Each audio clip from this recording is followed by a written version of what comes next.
Hello and good morning. Welcome to the Good Morning Education Show, everyone. And it's such a pleasure to be here this morning.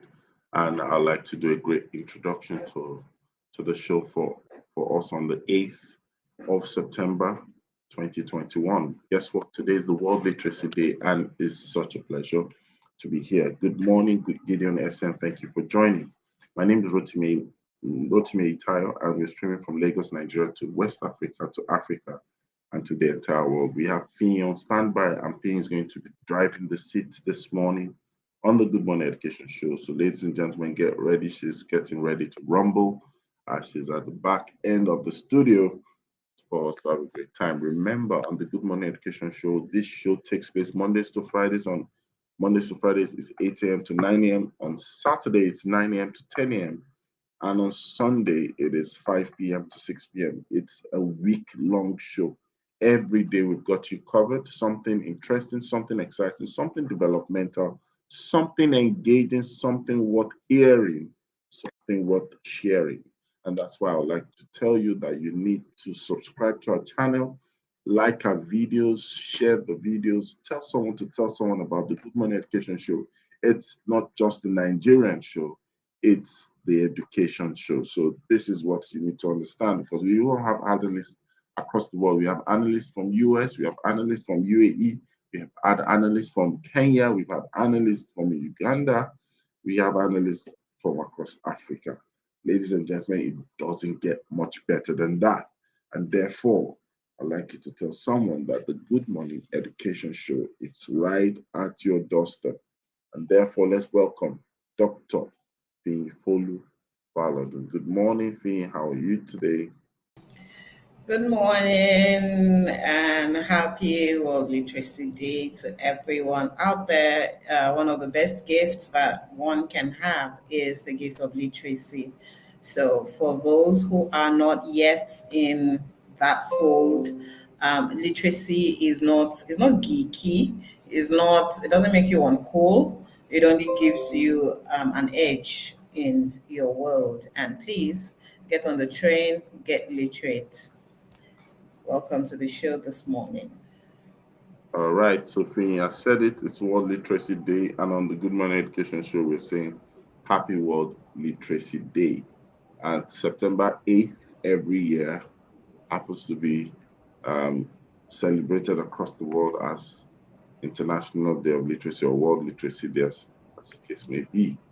And on that note, we're going to start with the headlines, and then I'm handing over to Fee to do justice to that.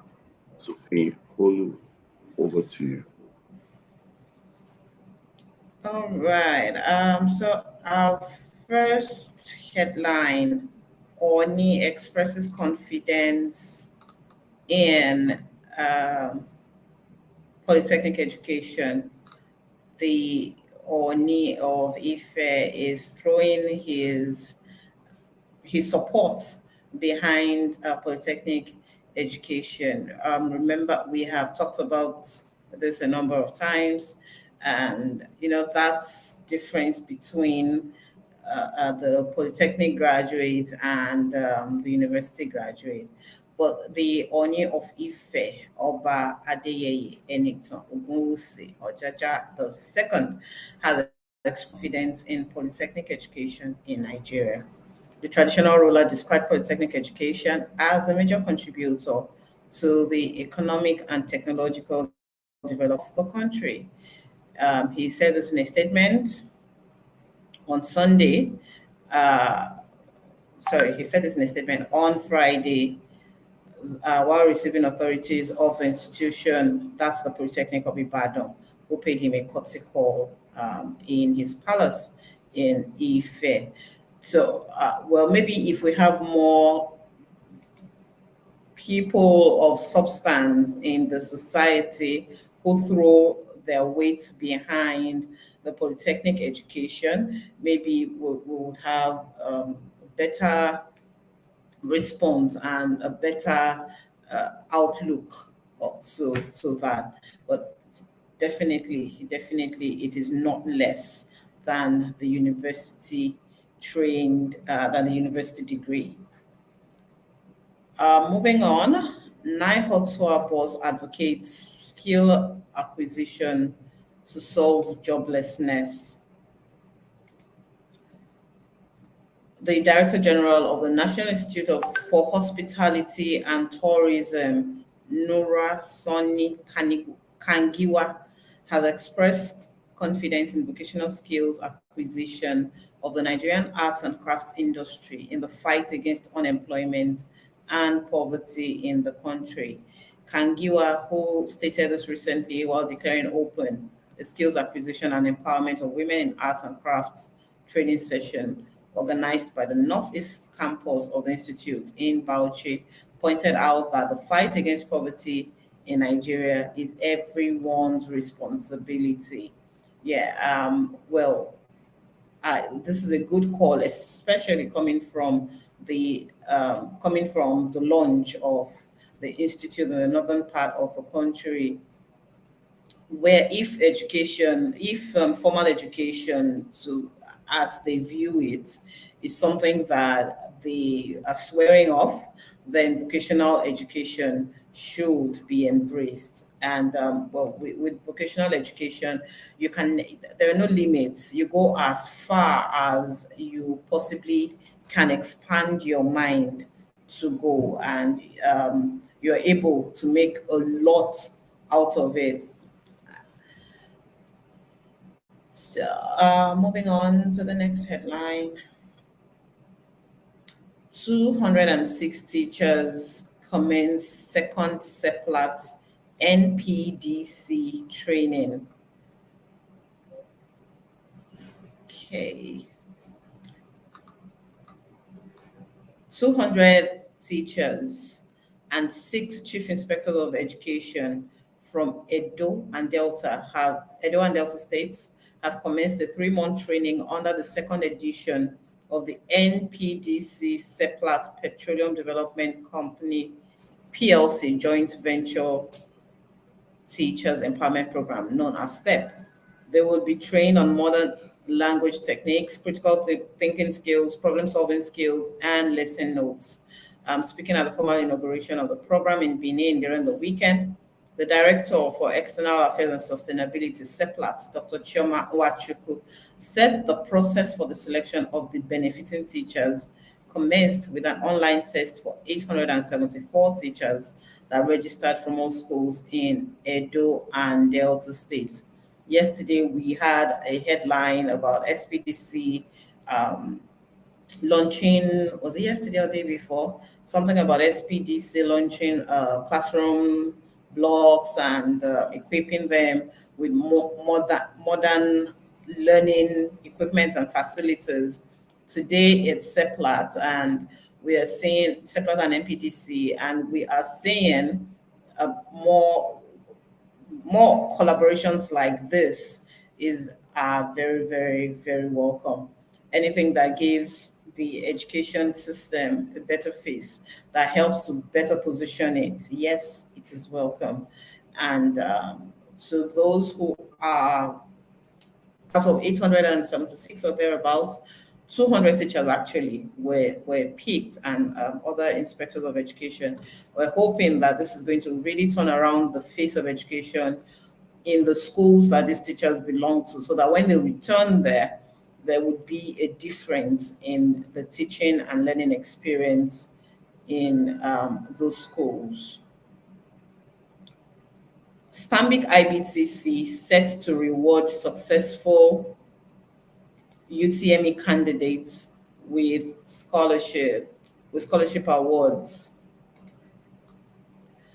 Stanbic IBTC Holdings PLC has announced its call for applications for its 2021-2022 scholarship program.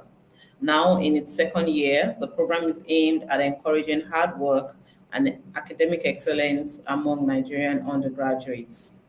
Students who participated in the 2021-2020 Unified Tertiary Matriculation Examination and have gained admission into any of the tertiary institutions in the country can apply for the scholarship scheme valued at 40 million naira.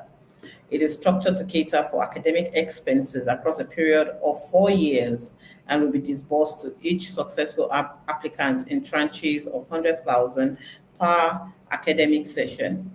Disbursements from the second year will also be dependent on the maintenance of a minimum of second class upper CGPA and good conduct of the beneficiary students as referenced by the university. Now, this is a really good one. I like the fact that hard work, diligence, and excellence are being rewarded by Stanbic IBTC. Moving on.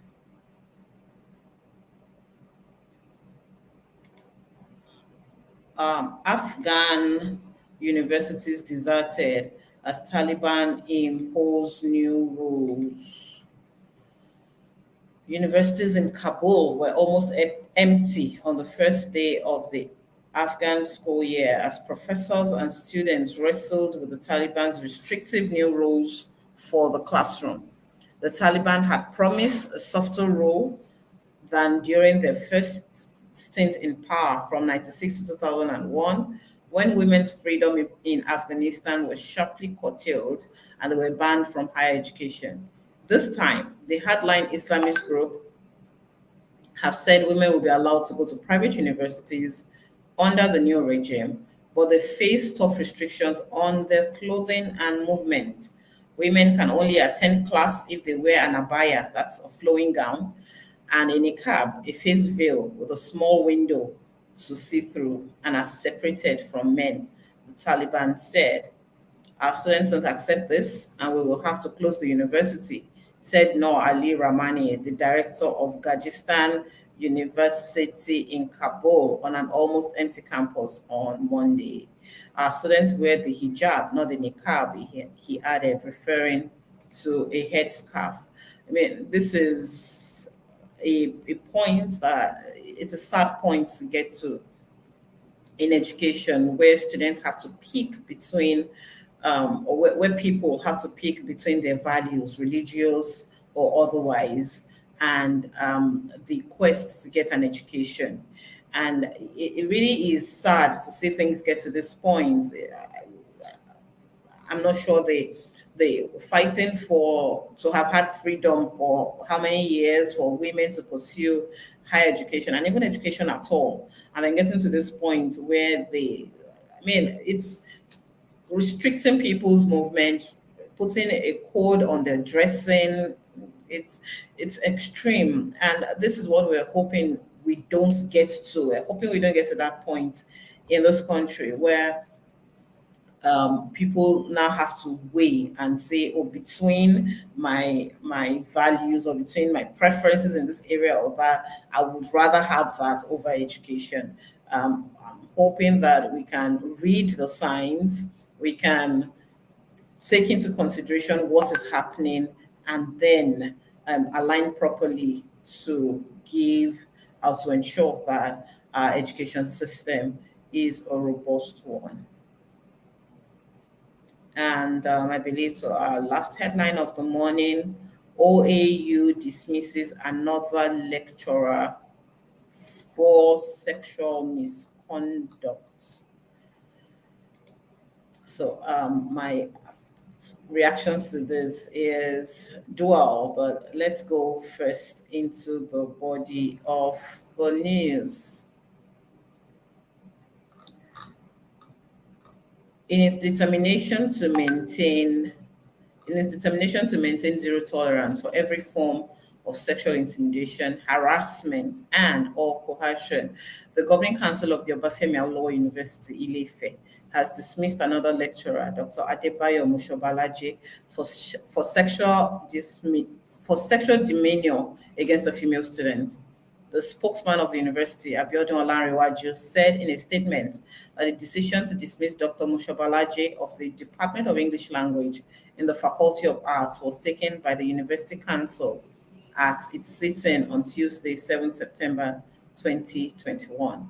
The statement read, having exhaustively deliberated on the report of the Joint Committee of Council and State, which investigated the case of sexual harassment against Dr. Mushobalaje, the University Council unambiguously declared its zero tolerance to sexual harassment in any form or guise, and accordingly applied the appropriate university sanctions for such an offense as contained in the university regulation. So the news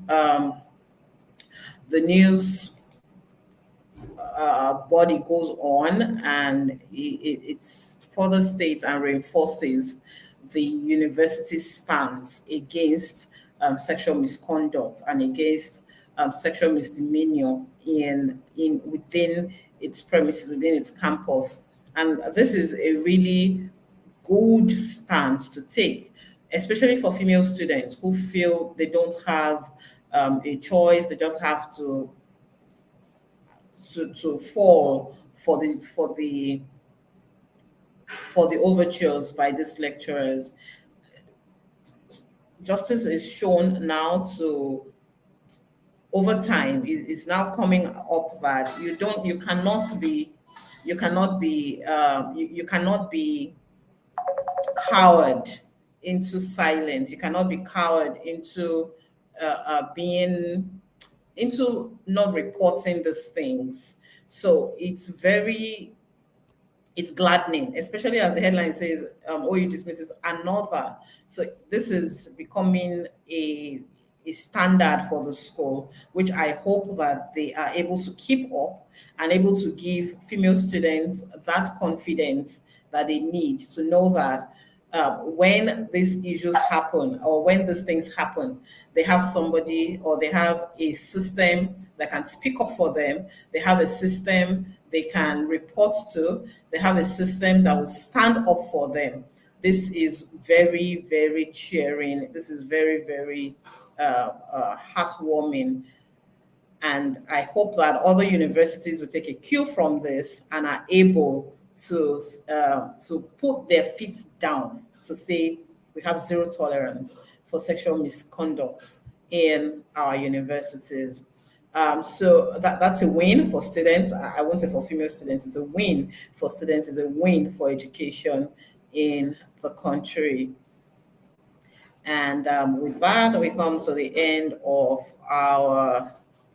the headlines this morning while we go on to the topic for the day. Our topic today is narrowing the digital divide. Narrowing the digital divide. What exactly is the digital divide? Let's look at what let's look at the literal definition of a digital divide. It's a term that refers to the gap between demographics and regions that have access to modern information and communications technology, and those that do not or have restricted access. This technology can include the telephone, television, personal computers, and internet connectivity. So we are looking at the gap and the space between peoples and demographics where how do I put this now? I'm trying not to make it sound like an old and new thing, but where connectivity, because we find that even in some metropolitan cities these days, there is still that divide. There are some areas where you don't have good connectivity to the internet. There are some areas where once you get there, yeah, almost cut off completely from the internet or even telephone signals. And getting out of those areas, then it's like going in there, but it's going into the dark ages, as it were. But we are looking at narrowing this divide this morning, and how can we bridge that gap, especially considering the fact that education as we know it, the face of education as we know it, is changing on a daily basis. It is changing. We are going more digital in education. We're migrating classrooms. We're having more hybrid education system We're having cases where students are in one part of the world and they have teachers in another part of the world. I know of somebody who runs the somebody who runs a system like that where he's right here in Lagos and he's coaching students from all around the world. So when we closing this gap, closing this, well, maybe we may not be able to completely close it, but we can narrow the gap. What do we do to narrow this gap to ensure that as much as is possible, we're not disenfranchising students who really have a desire and who have a desire for education, who really want to get an education. How do we close that gap and give them access to literacy, give them access to as much of education as they want or as they desire. And okay, I see you're sneezing. Is it better now? Can we bring it on now? Or do we need to narrow that gap? All right. So, as we start off, as we kick off with the introductions this morning, I'd like to hear your views, Mr. Itayo, on narrowing this digital divide, especially when it comes to the celebration of World Literacy Day today. What's the impact of a wide digital divide on getting the higher percentage of the population literate? Thank you very much. Good morning, and thank you everyone who is joining us. So when we talk about narrowing the digital divide, for me, I think that it's a very good theme to adopt for this year's World Literacy Day celebration. And this is because literacy has far evolved from the ability to read or write. It has come to a point where you all know that the world communicates at different frequency now.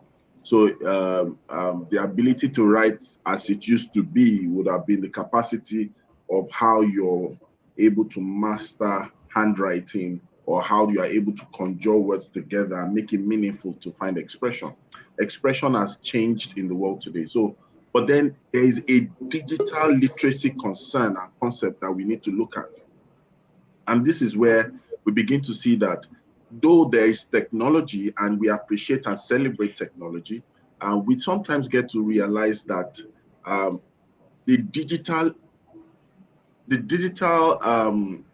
dynamics seems to also be taking a capitalist front, because you look at it from the angle of what is digital literacy or what is the digital experience, and then what is the baseline, because every time you have to think about not just the existence of something, you have to think about the baseline. What's the common denominator? You find out that as much as people even want to migrate to become digital literate or digital citizens or digital experts or digital masters, you find out that a place, for example, let's take Africa and Nigeria in context. You find out that there are some factors limiting the reality of this, because digital literacy or digital prowess or digital engagement is sometimes going to call us to the question of equity.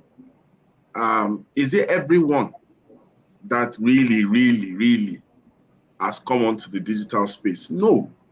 Can everyone? Well, the answer will be based on certain critical success factors. In Nigeria, we are dealing with power. We are dealing with high cost of data, especially if you want something to spread, then it must come to the grassroots. And when we say grassroots, we're not talking about just the population. We're talking about the baseline of integration, which is education and formal education, to be precise. So you find out that our schools have not fully become digital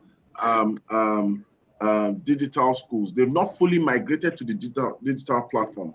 And this is why we begin to look at it that, okay, digital literacy should not just be an advent of invention only, but it must also come into a situation where it's almost like saying that the way we take into consideration immunization, the way we take into consideration curriculum, we must also see it from the angle of emerging economies or developing countries to understand that if we don't take education as itself as an infrastructure, we might not be able to experience narrowing it, because the cost of education itself is getting higher by the day.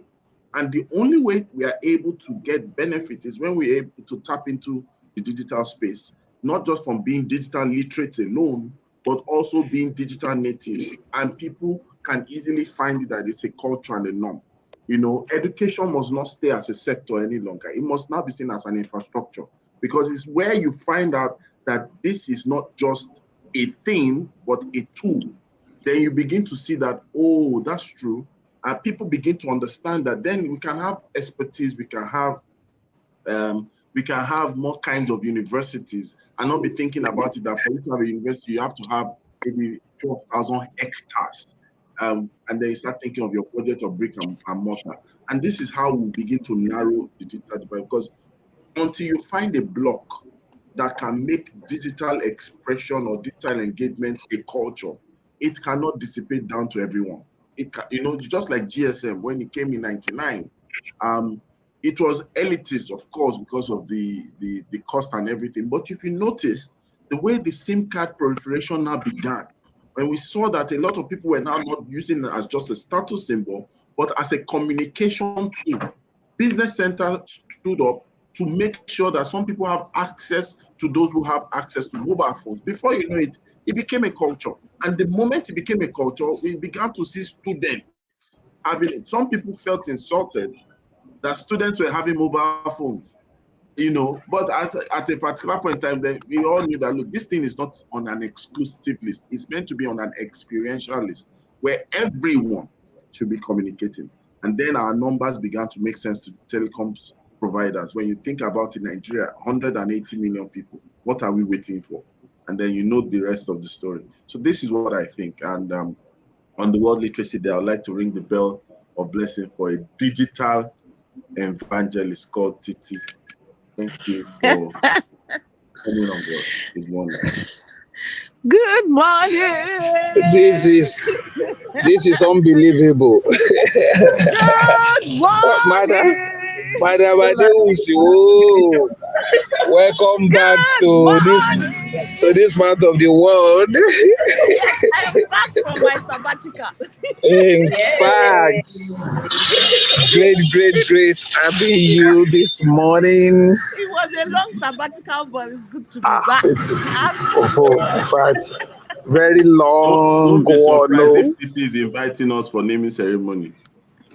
But no problem. No problem. I need a longer sabbatical for that to happen. No. With technology, things are fast tracking now. we can dispatch it. Good morning. Happy World Literacy to everyone. It's an interesting day. Literacy is still a major issue in Africa, and it's also some of the things that is hindering the digital divide, to be honest.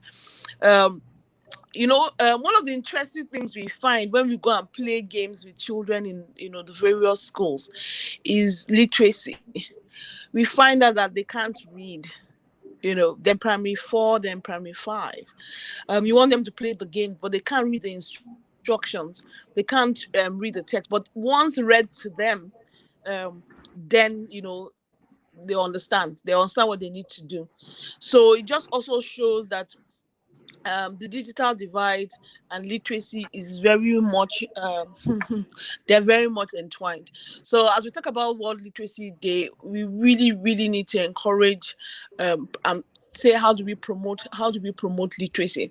I know there's a lot of talk of teaching them in the native tongue, but you then find that we don't have plenty resources in that. People, we don't have resources in that. We don't have people that can teach.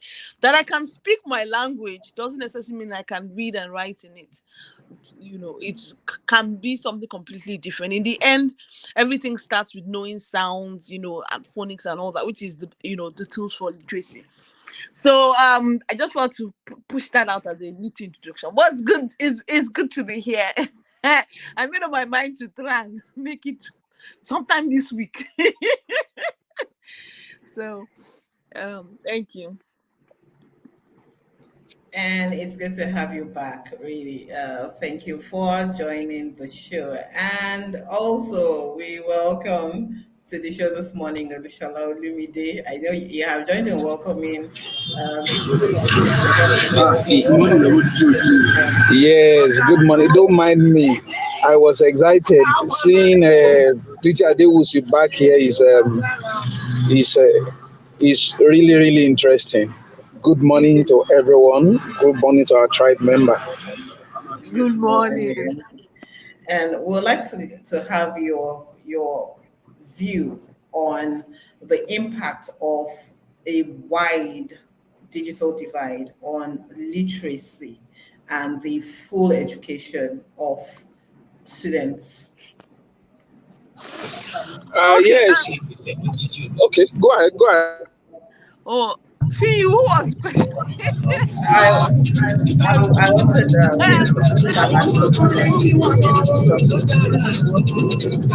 I think there's a lot of background noise Yeah. Okay. So the digital opens so much more opportunities. Recently we were talking about reading, and a teacher was saying a lot of schools actually don't have libraries, and when they have libraries, they don't have a lot of books in it. So what that means is that when we talk about promoting reading, they don't have resources to. But it's interesting that if people have access to a digital library, then the size of what you can have in your digital library is endless. So for instance, if you are prescribed to any of the digital libraries, whether the ones on Google, whether the ones on Amazon, you find out that you can read endless books. If you have one on Kindle, you can read, and you can go from reading books to books. There's no restriction.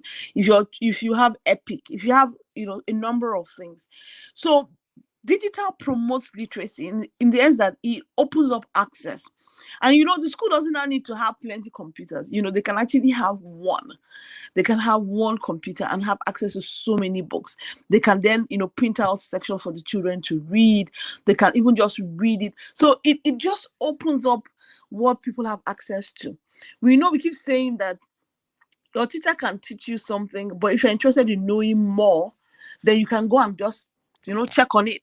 Even if your school doesn't have the books, but online with the digital, you can do that. So it's important that we realize that digital opens access to literacy, and we must kind of promote it. So you're not limited by the books that your school has or the kind of books your teacher thinks. You can read all sorts. Some children do better reading comics. So you'll be interested. My son is like that. If you tell him to go to the digital library, I can tell you the kind of books he will read. It won't be the type that I'm hoping he will read.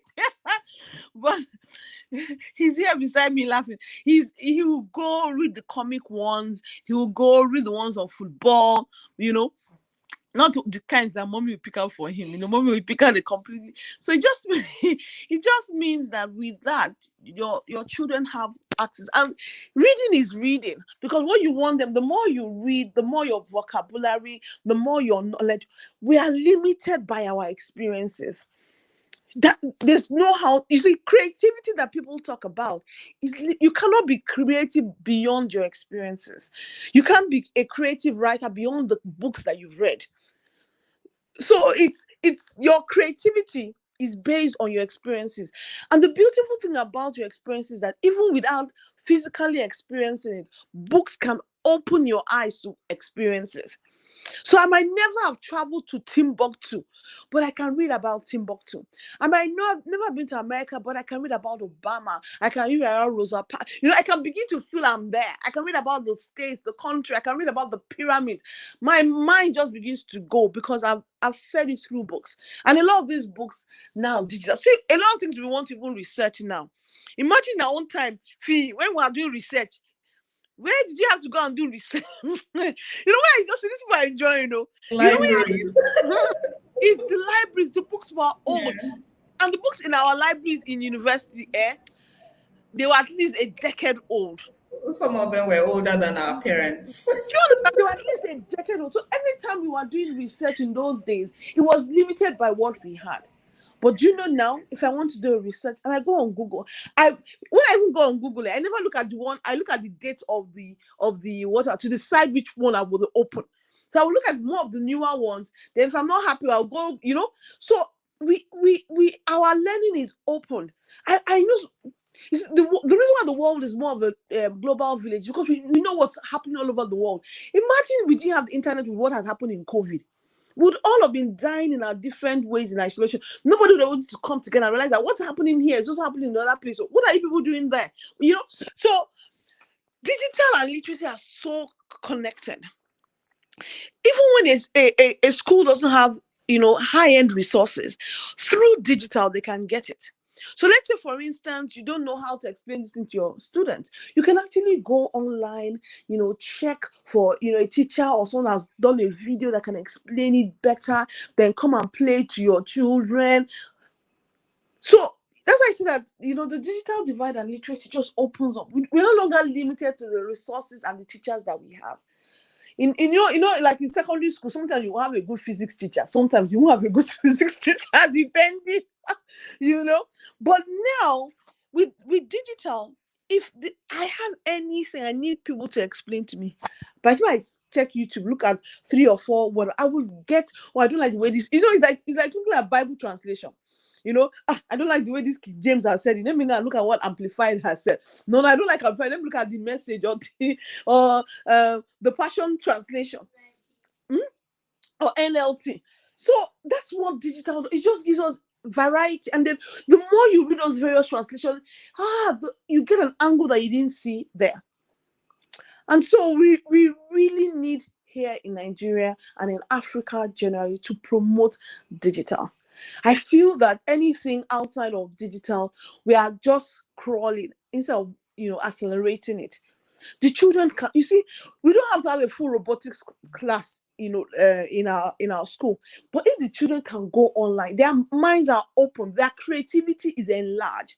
But if we limit to what they have in their classroom, then the reason why our children are not creative is very simple, because creativity is based on your experiences. The more someone that's lived and traveled far and wide, you find out the way the creativity comes in their clothes that they make as a fashion designer, as against a local tailor. That's why the local tailor is local, because she's only based on her experiences. But if she goes buy magazines of various people, you see that her creativity increases. That's how the digital and literacy is. So we need to close the digital divide, to promote literacy, and to open the minds of our children to what is happening and what they can solve. They will learn about other people that have gone through similar things in other parts of the world, using those things to solve the problems that they have. So I always tell someone that if you have a problem, go to Google. Someone must have, your problem cannot be new. They say, oh, this happened to my laptop. I say, you know what? Just go and check. That. Someone somewhere would have had that problem. And then you can go through the answers that people gave to solve that problem.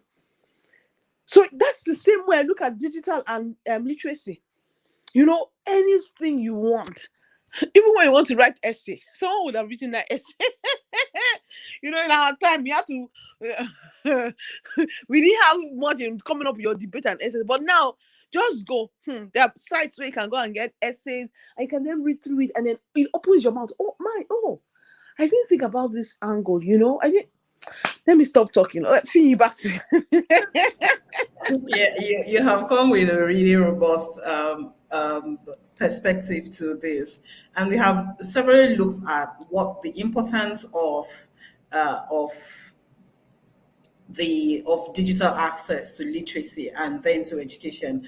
But one thing that we cannot deny in all of this is that uh, it's easier in our climb here to say, oh, in the metropolitan areas or in middle to upper class families, children can have access to devices, to the internet, to Kindle, to all of that. In underserved communities, or even with, there are some parts of Lagos State that you get there and you have the feeling like you're in a village because of the kind of the income of parents in that area.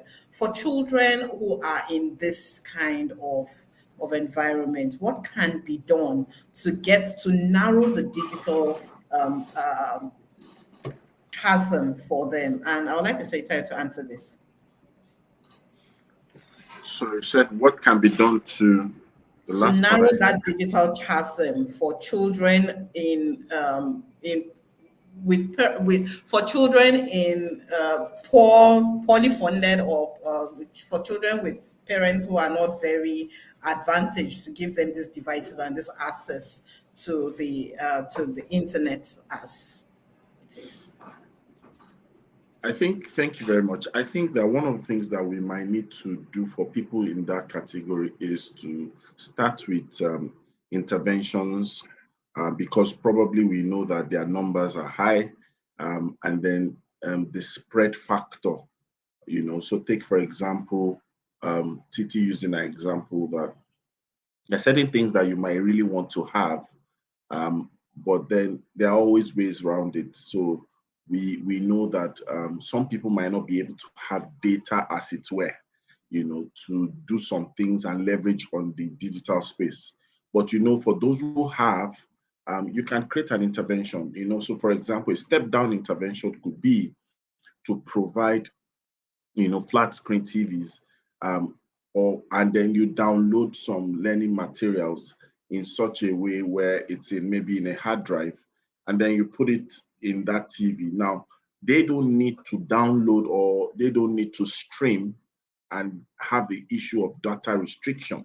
So an intervention that brings them more like a TV with the engagement of the content that is outside of on the internet can help to narrow that gap.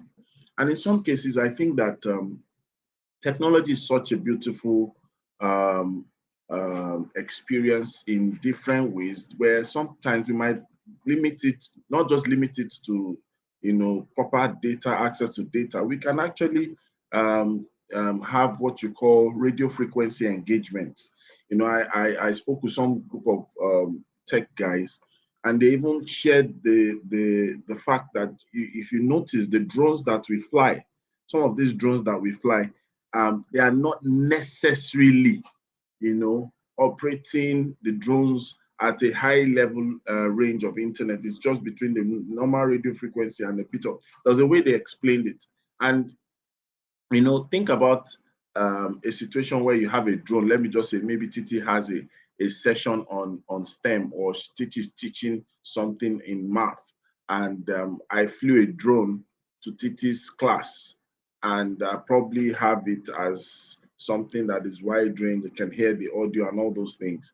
And the schools equidistant that place, but not necessarily so close, can actually have a medium range of experiencing what Titi class is looking like, right? That's a way of narrowing it through the medium of intervention.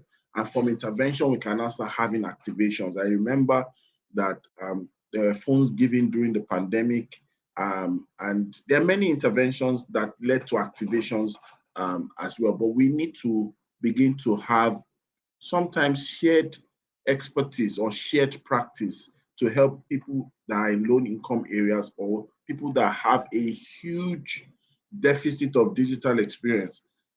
So schools can actually get people to come, just like you could go to a zoo, just like you could go to a museum. You could actually share gadgets. There are some schools that the facility they've been able to invest in digitally or tech-wise, they are not fully utilized. They are like, if you have 100 from scale of 0 to 100, they probably are utilizing at 50% level. So sometimes schools can partner with all these people to say, you know what, let's have shared expertise from our staff and and also shared use from our facility. These are things that I think can be used. Thank you. Yeah, I said that aspect of having maybe preloaded devices and taken to this area. Yes, awesome one. But then we also come up against the issue of electricity. When you think about this chasm of the digital access and closing this or narrowing this digital divide.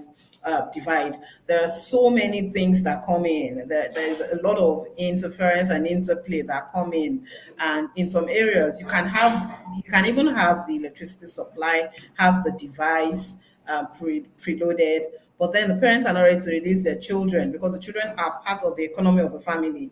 They are the ones that will go out to hawk and to help bring in money into the families and all of that.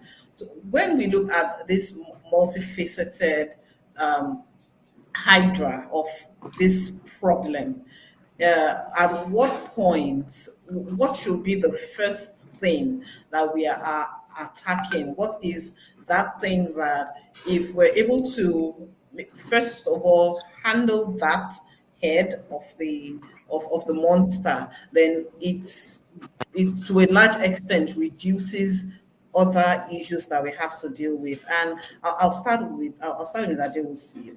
What would you say is that first thing that we should take out to help narrow this divide? I like the word Rotimi used, when he spoke earlier on. He said infrastructure. And for me, infrastructure means the backbone. Anytime you think infrastructure, you think the backbone. And for me, that's really the answer. Digital needs to be seen as infrastructure, not as, topping or icing. It needs to be seen as key. Once it's seen as key at a policy level, then we start to drive it. So it's like how it is. You come into a community and you look at, say, we want them to have water. So we dig a borehole that everybody in the community benefits from. For me, that's really the way it needs to be, whereby digital is now seen as key infrastructure to drive education, and there's focus on it. It can be built like a borehole in a community, whereby you say, you come to this local government and you do a small bungalow that has this infrastructure, and all the schools in that community, like like workspace sharing, have time slots for them to use that infrastructure. So for me, that's the way we really need to drive it, where we see that it's key. It's important. It's just the same way we are looking at every other thing in terms of building classrooms. We are looking at it and saying digital is key infrastructure that must be used to drive education. And so once we start that, you find that it opens up all the other things, the resources that we need. Because once you have the infrastructure, then it's easier to bring the resources, whether offline or online. Because once I know that, these are the spots for people to come and enjoy this thing, the resources that we need to support both online and offline, then make it easier. Because once you also do this, when data and all that becomes more affordable, people are already positioned to take it. Because before we all had our individual phones, we're already going to call centers to make calls, to do this, so we were prepared. So transitioning to having our own infrastructure was easier. So for me, it's less at that high level. Let it be key. Policies are driving it to ensure that this is something that is key to driving education. That's what I would say. And welcome all the other people in the house. Is that KK? Okay. Hi, good morning, everyone. So amazing to be here today. So amazing. Good morning, Ms. KK. We're glad to have you this morning. Thank you. So, we would like to have your thoughts on what we can do. Now we're looking at the solutions to narrowing the digital divide, and especially as it relates to literacy. Oh, that's a really cracking question, to be honest. So in terms of narrowing the digital divide, in terms of digital literacy, I'm sure somebody has mentioned the fact that we need to, but I will just mention it again because I came in late. So my apologies for coming in late. We need to first of all identify where we are right now on the way to where we're going. So 2 points that we need to look at: where are we now, and where do we need to go? And in between that is a lot of data, right? We need to find out those things. If we don't find that out, it's going to be very difficult to bridge the divide because we don't know the divide, right? Then it'd be really great once we've identified where we are to say what are the resources that we currently have and that we can begin to use straight off, right? Because people need to be digitally literate. And if the resources are not available to move them to that place where they need to be, then they're definitely going to have a problem moving. It might not necessarily be the best tools, but can we just, even if it's the basic of tools that we can begin to use, let's begin to use that basics and let them begin to understand what it is that they need. And in terms of resource allocation, I always say don't allocate resources for something that is not relevant. So what are the things that they are? So if, for example, I am as a teacher, right? And let me narrow it down into the education sector. In the education sector, in terms of digital literacy, we need to say to ourselves, what do teachers need? What do students need? What do administrators need? Right? And then narrow it into what each person needs. The teachers, for example, need to understand how to connect students to digital learning. How do they even create lesson plans? How do they do research using digital means? So those are things that teachers need. How do they teach it? Right? How do I teach using digital? So it doesn't necessarily have to be a smart board. It can be an ordinary board with a projector. It can be them using their laptop and turning it around, understanding how to use PowerPoint presentations. It can be using a Word document, right? It might be printing it out. It might be just those basic things that the teachers need to move them to the next phase where they need to go. And then for the students, what is it that as a student, what do you need to know? You need to understand the fact that the computer is it's not meant to be the ICT lab. It's meant to be used for research. It's meant to be used for writing your notes. It's meant to be used for solving mathematical equations. So those are things that we need to look at. For the school administrator, they need to understand the fact that, look, you know what? I need to understand how to, not necessarily build a website, but how to go online and use digital tools for marketing, right? If you have a website, oh, great. So do you know how to edit it? I need to understand how to create, so for my accounting purposes, how do I use technology, right? So those are things that we need to know. Where do I save? What is the cloud? Do I need to be looking for a laptop with a big space? Or do I need to be looking for cloud sources where I can save my data? How do we connect without necessarily being in the same space? So Google Drive, for example, has opened up the world to so many people. So do administrators know they can do that? Do teachers know they can do that? Why is the head teacher still saying, submit your lesson notes to me? Why can't we upload it online? Right? So those are things that we need to do. So in terms of closing the digital divide, again, where are we? What do we really need? What are the resources that are available? That way we can begin to allocate them appropriately, and then we can begin to measure what is being done and how it is being done, such that we can tweak it as quickly as possible as we go along. I hope I've been able to answer your question. Yeah, thank you very much. That was quite insightful. And as we round off this morning, I will just ask Olumide Olushola if there is one thing that you would say that we should implement immediately to narrow the digital divide. What would that one thing be? For me, I will want to hammer on the issue of advocacy.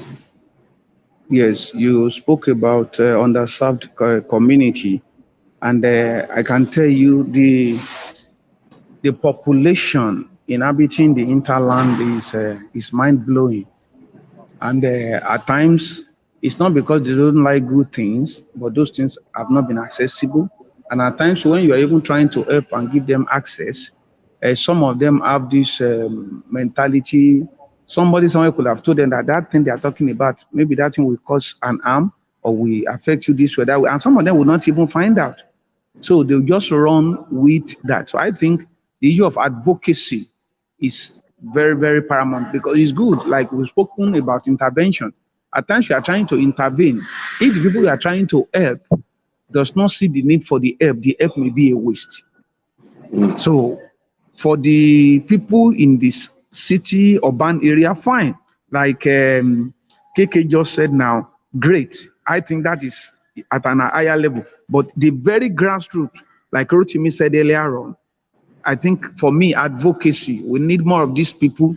Some of them don't even have phone. Network is fluctuating. If you have ever gone to some of this interland before, you will have to go and hang under on a tree or hang your phone somewhere just to receive call. Things could be that bad that you have to trek meters away from your abode just because you want to receive calls. I think there are things like that. How would the people get connected? So for me, the people in the interland, advocacy, that is to reorientate them on the need to jump on this bus so that we can further narrow the gap. Thank you very much. Thank you. And that is such a beautiful way to round off this morning. Thank you very much to all our analysts for being here. Thank you, Ms. Titi, and welcome back from sabbatical. We're not releasing you for another sabbatical in the next 2 years. I told you that don't be surprised that we are coming for naming ceremony. I don't know about that. I'm just saying what was said. And I'm taking my reference from what was said. And of course, for everyone listening across the country, especially those of you in Abuja, KK is coming to a location near you. So if you know what is good for you, better register and be a part of the workshop that our very own KK is going to be there. I think it's a school alignment workshop, if I'm correct. Yes, school alignment workshop. Thank you very much. Abuja, treat KK with care and handle her with care for us. Don't let them, KK, don't let them use you. Let them treat us VVIP. You understand? So have a great one. Thank you, everyone. Thank you. Yeah, and on the count of 2, we sign off in our usual manner. Let's go, team. 1, 2, go. It's always a great morning, Good morning. on the Good Morning Education Show. Bye. Bye.